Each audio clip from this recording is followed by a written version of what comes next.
Hey, welcome back to another video of how to use basics. In this video, we are going to learn how to change your network settings in Bither Crypto Wallet. First of all, make sure that you are connected to your internet. After that, find and open Bither application on the device. Now, click on the settings icon which is at the top right corner of your screen. After that, find Advanced Options button and click on it. Here, you will see various options. From here, you can see network settings on the first option. Click on it and then select the option you desire. Click on Sync over Wi-Fi only if you want to sync your wallet when you are only connected to your Wi-Fi. If you want to select Sync Always, you have to make sure that you will be synced over Wi-Fi and cellular data. So select it as your liking.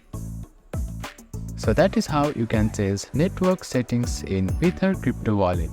Thank you for watching this video. Please do not forget to like, share and subscribe to our channel and comment down if you have any queries.